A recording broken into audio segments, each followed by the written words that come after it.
All right, so here we are again with another writing video. It's been a little bit since I last made one of these, but I've thought of some really good ideas since I made the last one. Before I start, we hit 270 subscribers last night. We're currently sitting at 272. So we're that much closer to 300, which means we're that much closer to the next live stream. So please, if you enjoyed this video or you enjoy any of the other videos on my channel, then please hit that subscribe button. Help me out, help yourself out, help everyone out. We'll jump up to new, greater heights as quickly as we can. All right, so the first idea that I had is that I want to put all of the transition music that I have for the show right now into a playlist on the channel to make it public so that you all can come listen to it. And yeah, so I'm going to go through all of this real quick. Through scene one. So the first song that plays is Not Over You by Gavin Degraw. This song is exactly what it sounds like. It's about a guy singing about how he has broken up, about him and this girl that he dated are broken up, but he's not over her, and he just has to come to terms with the fact that he still loves this girl that he's not with anymore. So we're gonna create a new playlist, title it Love is a Stranger. Gotta make it a public playlist. And so now the first song is in Love is a Stranger. The next transition music after the first interlude is Talking to the Moon by Bruno Mars. I like this song a lot because it does a really good job of I guess really explaining the loneliness that one person might feel, but it's the song itself is still hopeful. And so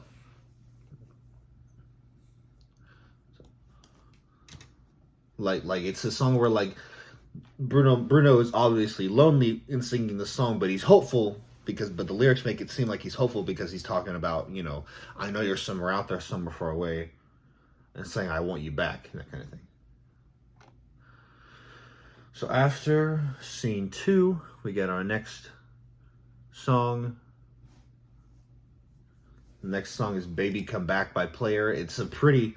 Baby Come Back is a pretty, I guess it's like the stereotypical breakup song about the guy who realizes that what he did, the song is about the guy who realizes that what he did, and the way that he treated the girl that he was with was bad, and now he's regretting it now that they've broken up, and he says he's going to be better, that sort of thing.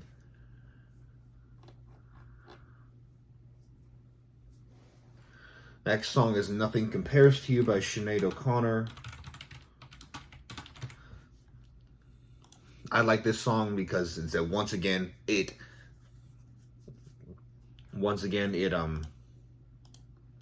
does a great job of explaining the feelings that you might have or the thoughts that you might have after you've been broken up with by someone who you thought was like your dream person. So after that is Wish You Were Here by Pink Floyd.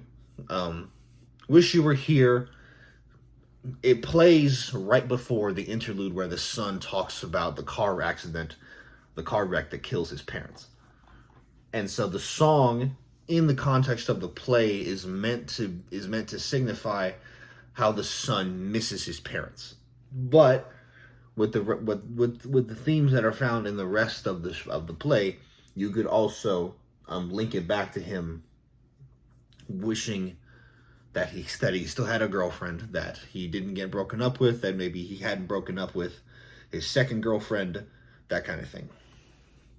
So we'll add that in there right now.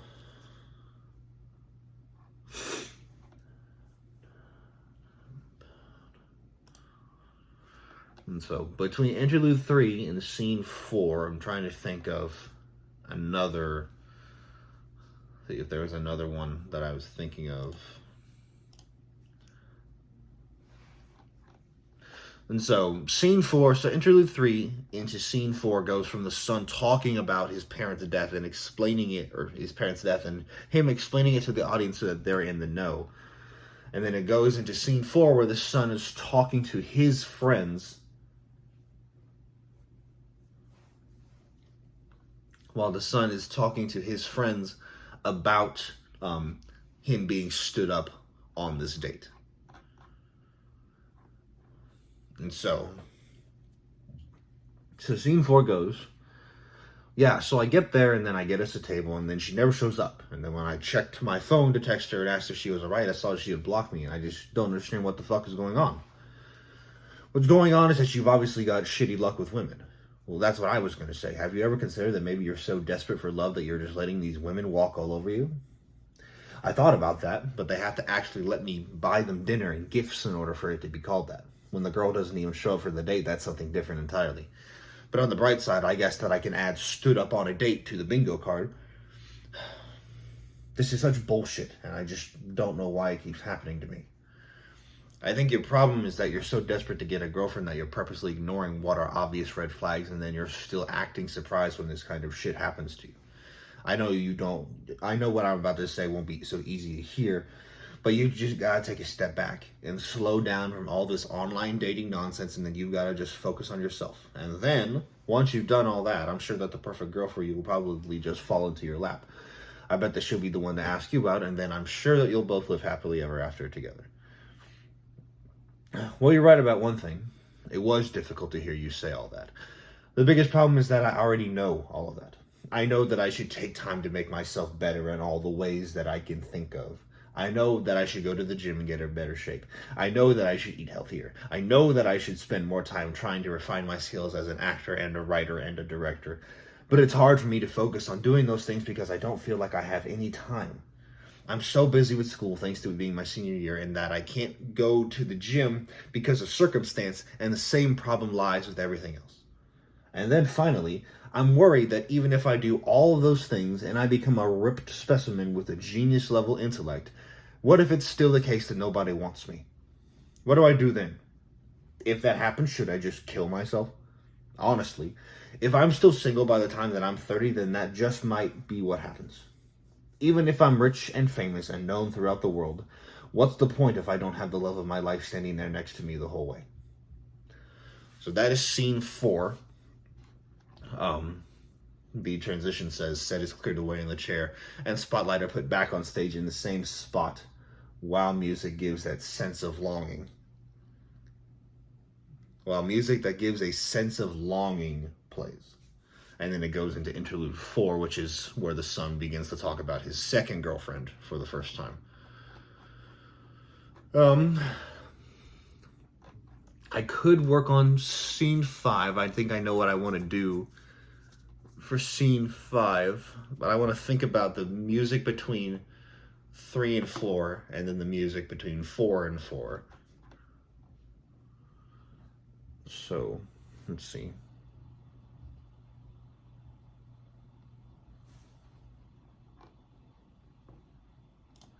I think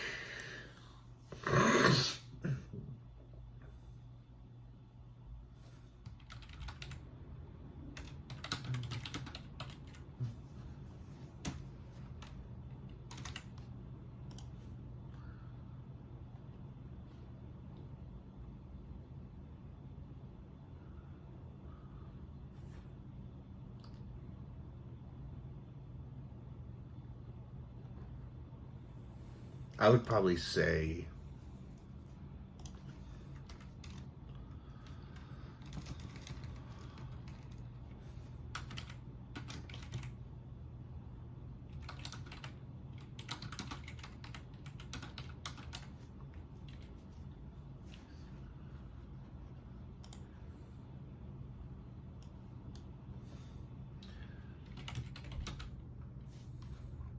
that was a frozen.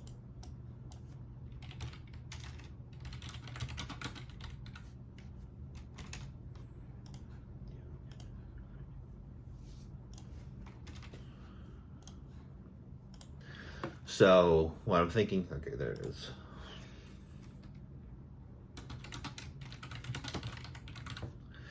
So the song we're gonna have between Interlude 3 and Scene 4 is "You've Got a Friend in Me" by Brandy Newman, which is of course from Monsters Inc. Because we're going from the son talking about the death of his parents into immediately going into a casual conversation that he's having with his friends, and so having a song about friendship seems like the perfect thing to do.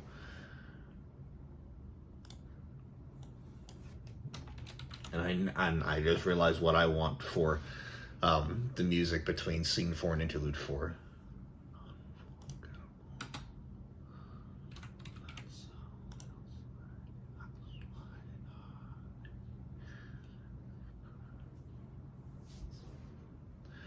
So I'm going to do Unforgettable by Nat King Cole, and I'm going to do the duet that was done between him and his daughter. If I were a rich man with a million.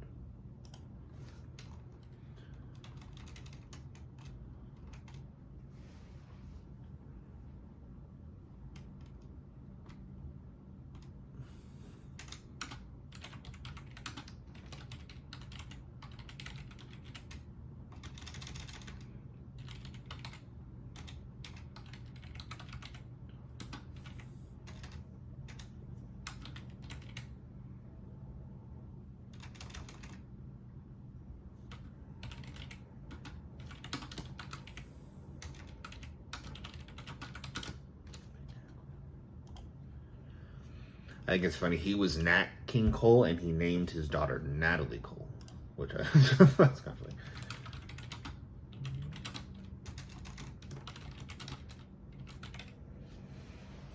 Good Wayne Sharon Smiley put back on stage and sings about Unforgettable duet by Nat Cole and Natalie Cole plays. And so the reason why I'm picking Unforgettable for the music that precedes Interlude 4 is because the son is recounting his first date with his second girlfriend, which he says is the best date, which he thinks is the best date that he's ever been on. And that this is based in real life on the first date that I had with my second girlfriend. That night, her and I met. Her and I had been talking on OkCupid for about a week or 2 weeks before I asked her out. And she immediately said yes, which was great and fantastic. And so she lived about an hour and a half away from where I lived. And so I think, I can't remember which one of us, but we made the decision to meet midway.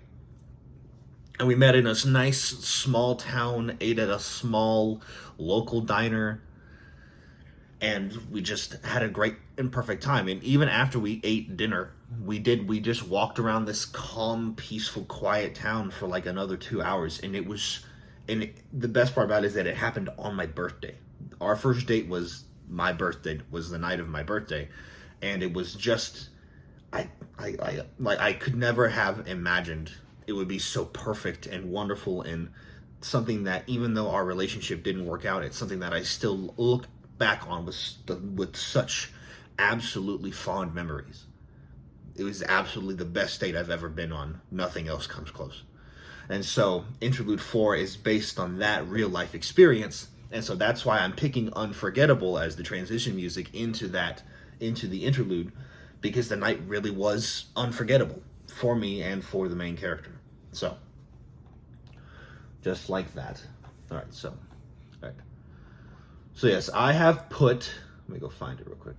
But I have put all of the transition music, and I will continue to put all of the transition music into a playlist here on YouTube.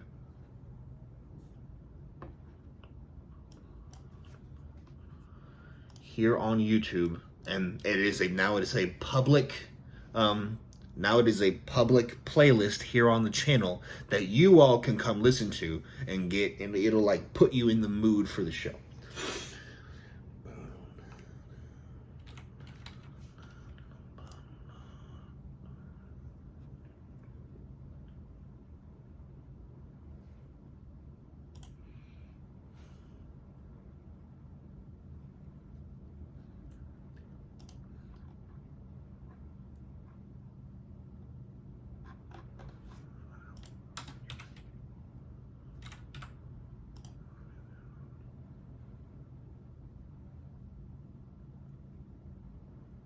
Oh no, that's what it is.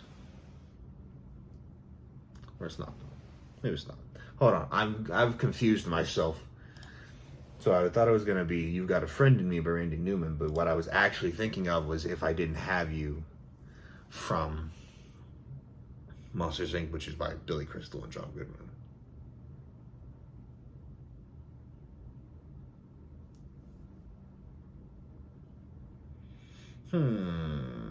Okay. I think I will stick with what I have. The "You've Got a Friend in Me" from Toy Story, not from Monsters Inc., would be the better one.